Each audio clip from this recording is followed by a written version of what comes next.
আসসালামু আলাইকুম বন্ধুরা, কেমন আছেন? গুজরাট থেকে সকল বন্ধুকে জানাই এমএন কিচেনে অনেক অনেক স্বাগত। আজ আমি আপনাদের আলুর পরোটা বানিয়ে দেখাবো। তার জন্য এখানে দেখুন আলু নিয়ে নিয়েছি এবং আলুগুলো প্রেসার কুকারে আগে থাকতে সেদ্ধ করে নিয়েছিলাম। এরপর আলুগুলোর খোসাগুলো আমি ছাড়িয়ে নিলাম এবং সব আলুগুলো খোসা ছাড়ানো হয়ে গেছে। আমি একটা গিলাস নিয়েছি, গিলাসে করে আলুগুলোকে আমি ভালো করে ভেঙে নেব এবং হাতের সাহায্যে ভালো করে মেখে নিলাম এবং একটা মাখা হয়ে গেছে। আমি এখানে একটা পাত্রে ময়দা নিয়েছি ও তাতে পরিমাণ মতো লবণ ও চিনি গুঁড়ো দিয়ে ভালো করে মেখে নিলাম। এরপর 2 চামচ সাদা তেল বা রান্নার তেল দিয়ে ময়ানটা দিয়ে নেব। এই দেখুন ময়ানটা আমার হয়ে গেছে।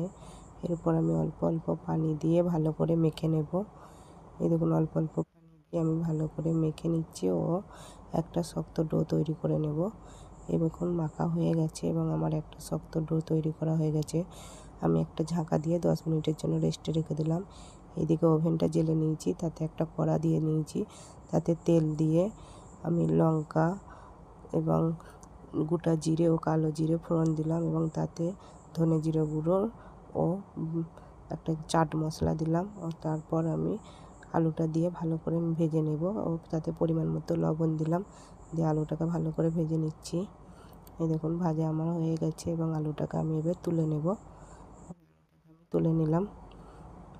এইদিকে 10 মিনিট পর আমি আবার ময়দাটা নিয়ে নিলাম এবং সেটাকে ভালো করে মুথে নিয়ে লিচি কেটে নিচ্ছি।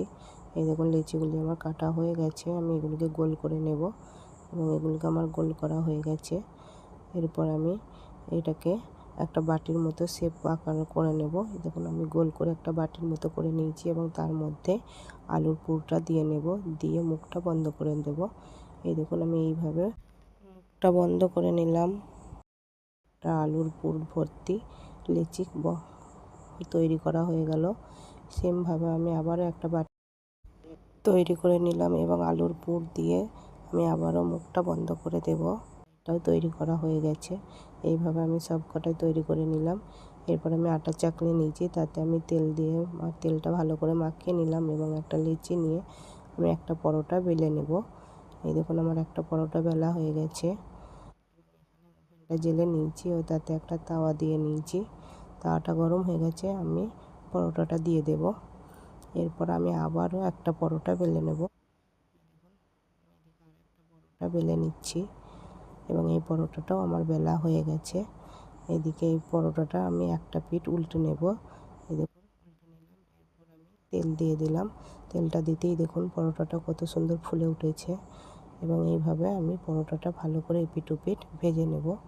এই দেখুন পরোটাটা আমি ভেজে নিচ্ছি এবং এই পরোটাটা আমার ভাজা হয়ে গেছে। আমি এটাকে তুলে নেব এবং এই একইভাবে আমি আবারও একটা পরোটা দিয়ে দিলাম, দিয়ে আমি এই পরোটাটাকেও ভেজে নেব এবং তেল দেওয়া মাত্রই দেখুন কত সুন্দর ফুলে উঠছে।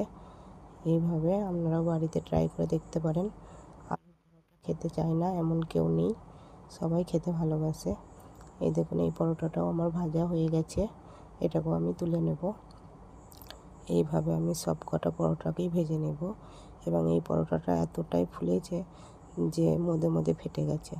এই দেখুন আমার পরোটাগুলো সব ভাজা হয়ে গেছে এবং পরোটাগুলো কত সুন্দর দেখতে হয়েছে। যদি ভালো লাগে তো লাইক কমেন্ট ও শেয়ার করবেন।